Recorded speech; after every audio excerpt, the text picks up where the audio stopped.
امام حسن کے پاس ایک بندہ ہے، بڑی مزیدار بات داتا علی اجویری نے لکھی، مجھے پڑھ کے بڑا ہی مزہ آیا اور سمجھ بھی آئی کہ اہل بیت نبوت کی اصل مخالفت کون کرتا ہے۔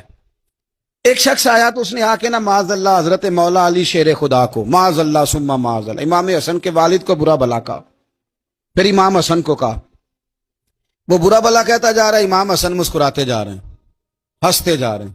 انجوائے کرنے کا آپ کا موڈ بن جائے تو سب کچھ انجوائے ہو سکتا ہے، لیکن اگر آپ نے مرچیں دانتوں کے نیچے رکھ کے اچھی طرح چبا لی ہوں اور کانوں سے بھی دھواں نکل رہا ہو تو پھر تو بھائی کوئی چیز بھی انجوائے نہیں ہوتی، پھر تو قصور یہ ہے کہ مرچیں نہیں چبانی تھی، آپ نے اپنا مزاج خود بڑا کڑوا کر لیا ہے، وہ کیسے کام چلے گا؟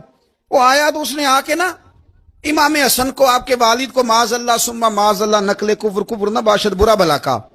وہ کہتا جا رہا ہے، امام صاحب ہنستے جا رہے ہیں۔ جب وہ تھک گیا تو امام حسن فرمانے لگے روٹی کھانی ہے؟ بھوک تو نہیں لگی ہوئی؟ کہنے لگا بڑی لگی ہوئی ہے۔ فرمانے لگے اس کو روٹی کھلاؤ، اس کو روٹی کھلائی، فرمایا تیرا حال؟ کہنے لگا بڑا غریب ہوں۔ ایک پیالے میں چاندی بھر کے امام حسن نے اسے دی، اور جب اس کو دے دی نا تو غور سے چہرہ دیکھنے لگا، کہنے لگا آپ کا حلم دیکھ کے، سخاوت دیکھ کے مجھے یقین آ گیا ہے کہ آپ واقعی خون رسول ہیں۔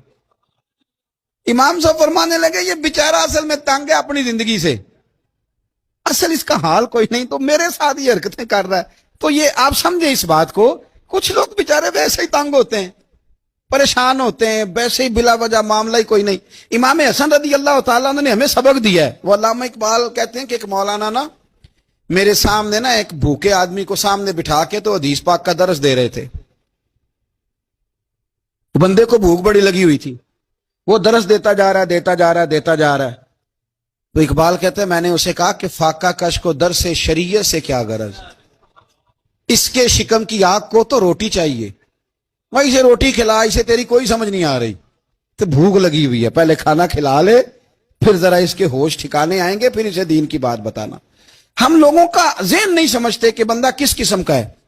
سارے ہی صحابہ حیا والے تھے، سارے ہی اکرام والے تھے، پر حضور سید عالم صلی اللہ علیہ وسلم کی پیاری زوجہ حضرت عائشہ صدیقہ رضی اللہ تعالیٰ عنہ فرماتی ہیں کہ میں حضور کے گھر میں پردے کے پیچھے دیکھ رہی تھی، نبی کریم آرام فرمائے تو حضور کی نا تہمت مبارک پنڈلیوں سے ذرا اونچی ہو گئی، پنڈلیوں سے ٹخنوں تک مرد کا چھپا ہوا ہو تو وہ جائز ہے، اس سے نیچے ننگا نہیں کرنا چاہیے، اوپر اس سے ٹخنوں سے اوپر، نیچے ہو بھی جائے تو خیر ہے۔ حضور کی پنڈلیاں نا تھوڑی سی چادر ہٹی ہوئی تھی، پنیاں کہتے ہیں ہم پنجابی میں، پنڈلیوں سے ذرا چادر ہٹ گئی، حضور لیٹے رہے آرام فرما رہے۔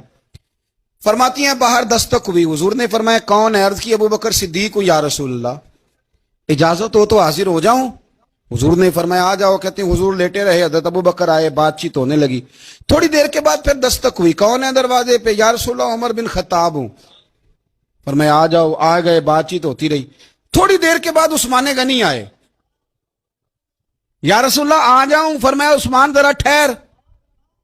حضرت عثمان ٹھہر گئے، نبی کریم اٹھ کے بیٹھے، چادر مبارک پنڈلیوں کے گرد لپیٹی، اپنے کرتے کو سیدھا فرمایا، کہا عثمان آ جاؤ۔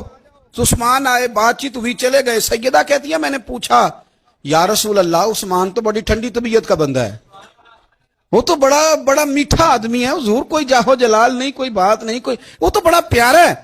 عمر آئے تو آپ لیٹے رہے، ابو بکر آئے تو آپ لیٹے رہے، تو عثمان؟ حضور فرمانے لگے عائشہ عثمان سے تو فرشتے بھی حیا کرتے، عثمان سے تو فرشتے بھی حیا کرتے، تو میں نہ حیا کروں؟ آپ اس بات کو سمجھیں، غور کریں کہ اگر ان کی طبیعت اس طرح کی ہے کہ وہ کہتے ہیں کہ وجود زیادہ چھپا ہوا ہونا چاہیے، تو نبی پاک نے ان کی طبیعت کا خیال کیا ہے، حضور نے ان کے مزاج کا۔ آپ کو نہیں پتا کہ ابا جی آپ کے کیا سوچتے ہیں، کیا چاہتے ہیں؟ آپ کو نہیں پتا آپ کے استاد کا مزاج کیا ہے؟ آپ کو نہیں پتا آپ کے مرشد کامل کی طبیعت کس طرح کی ہے؟ وہ کن باتوں میں راضی ہوتے ہیں، کن میں ناراض ہوتے ہیں؟ ہمیں سارا پتا ہوتا ہے۔